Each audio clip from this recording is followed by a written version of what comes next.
Welcome to the Empowered Life. I am your friend, Ern Inyon. This podcast aims to inspire you to create the life that you want to live. If you are not yet a subscriber, be sure to subscribe and get notified when a new episode is posted. Now let's go on with the show.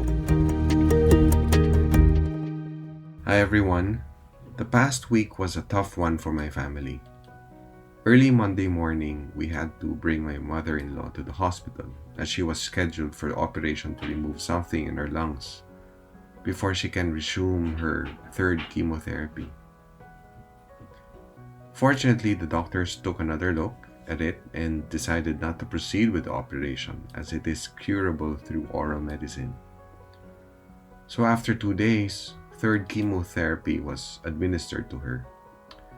Everything went well. Last Friday, while having breakfast, my wife got a message from her cousin Asa that her mother, our dear Auntie Tet, was having labored breathing. By 8:30 a.m., she passed away. I have to give credit to my wife for maintaining her composure. She told Asa that we need to discharge First Mommy at the hospital. Then we will go and help him arrange the wake. It is also fortunate that my sister Chi was available and able to help their cousin. Auntie Tet was a very endearing aunt. She was always there for her nephews and nieces. She graduated summa cum laude at Ateneo Law School, a judge, a former DTI executive, and an incorruptible government official. I loved talking to her, and she was so intelligent and grounded. She had so much wisdom, very generous and kind. I already miss her. I am sharing this to you because I believe death is the second coming. Death is something we all share. It is definite. However, we don't know when it will come. So how do we prepare, or better yet, what do we need to prepare? Why do I say it is the second coming?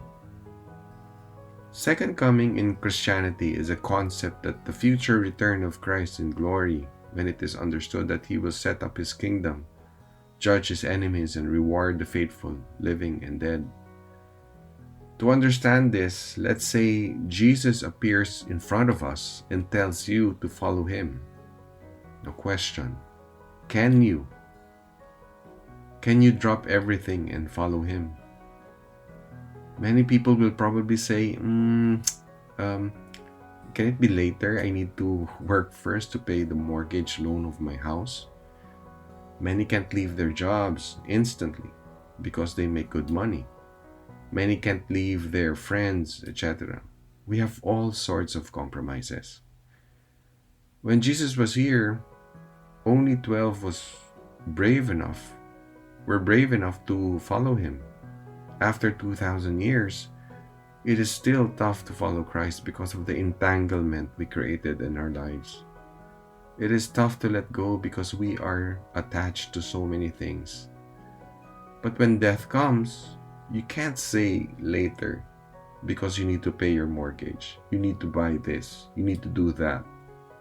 We have no choice but to drop everything. So let's go back to my earlier questions. What do we need to prepare and how? I will share to you 3 steps. The first one is identify what is so precious to you. When my wife Wang and I got married 23 years ago, we were all set to leave and settle in the US.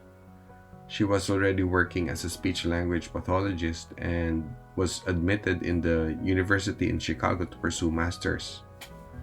At that time, there was huge demand for speech-language pathologists, or even until now. As for me, I am an engineer by heart, and that time I was doing software programming. It was always my dream to work in Silicon Valley and be with the best software engineers. At that time, Google was still in the garage and no Facebook yet. So it seemed it was the right decision for us. But when I asked Wang what was her long-term plan, she asked that she really wanted to put up a clinic and serve Filipino children, especially with disabilities. So I asked further that what are the chances for us going back here after settling there?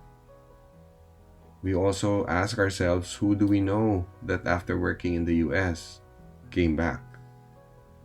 So just like that, we altered our plans and decided to stay here in the Philippines.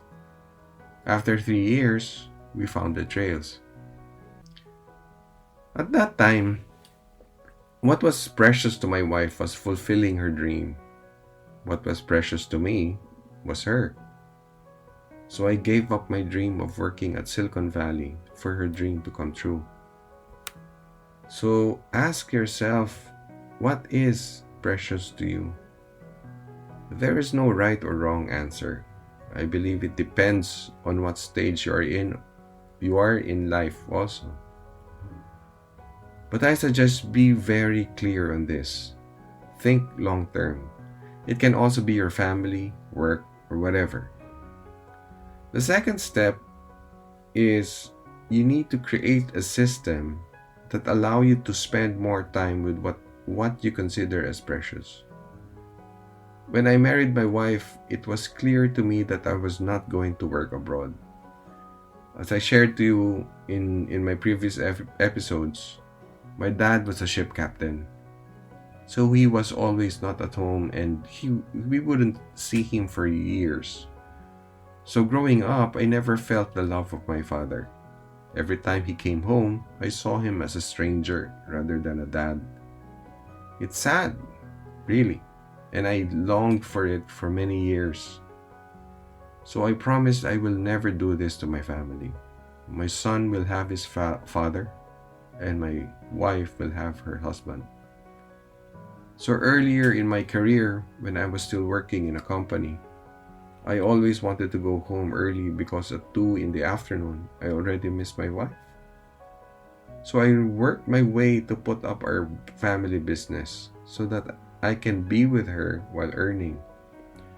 This is one of the key realizations I made. Now I'm spending my time with my family at the same time growing our business. Currently, my in-laws are staying with us. I told my wife that the biggest blessing we have right now is that we can be with them, take care of them while doing the work that we love. We don't need to trade our precious time with them. I feel the pain of those who need to leave their family because of work. They place themselves in a situation that they need to choose work than time with family. The life you have right now is the sum of all the choices that you made. When you make decisions, consider where it will lead you. If it will separate you from what you consider precious, then maybe it is not worth going for it. If it is precious for you to be with your family and you cannot be with them, you are missing a great deal of life, isn't it? So this is the reason why also we need to strengthen our finances. Come on, let's face it. Most of us are working because we need the money. Especially when you are starting, there are times that you need to work even you don't want to, or you don't like the job but it pays good money. When you are in this situation, work it out to be temporary. Plan your transition. Many people are stuck in this situation because they never work on their finances. So when the time that they need to shift and be with their family, they can't. So when I say spend more time with whatever you consider precious, I mean quality time. I love serving my family, my friends, and my country. I am in my golden age, my prime, and I am giving my prime time to the ones I consider precious. That to me is quality. I know a lot of people during their golden age, when they are strong and healthy, they spend their time elsewhere. And only when they are old and unproductive, they settle and go back to their homeland to die. Of course, you can always decide to do this, but this is not quality time. especially if you claim you are patriotic and love your homeland. I also don't like to be in a position that I'd only go home because my folks are about to die. Be with them while they are still well and active, not only when they are on their deathbed. If you love your family, give them your quality time, your whole presence, mind, body, and soul. If you love your country, give it your best self. Don't give it what is left of you. Love and respect should always come together. To give respect is to give your best. When someone precious to us visits our home, what do? We do general cleaning, buy the best food, repair what needs to be prepared in the house. We do all these because we love the person, we respect the person. The third step is empower instead of making them dependent on you. Running a business is like raising a child. When my wife and I were starting our business, a lot of things were dependent on us. But we know at some point we need to remove that dependency so it can have a life on its own. Our dream is for business to outlive us and make a difference to as many children as possible. So we need to empower people, raise up leaders, uplift everyone so we can pass the baton. It is the same as raising kids. Our son is 7 years old now. He is very much dependent on us. We are guiding him, introduce him to the tools and resources that he will need because time will come. He needs to navigate the world on his own. While people are dependent on you, this is the best time that you ask God for grace. Grace to allow you to live long enough to see it through. I believe the formula to a full life is to pursue passionately but stay empty. If your two hands are full because you've been holding on to your candies, you won't be able to receive more. But if you allow your hands to be empty, you're always ready for God's blessings. So, those are the 3 steps you need to do to prepare before death comes. Always remember, the more you prepare to die, the more you are prepared to live. Thank you so much for listening, friends. Please rate and review this podcast and share it to your friends. Until next time, blessings always.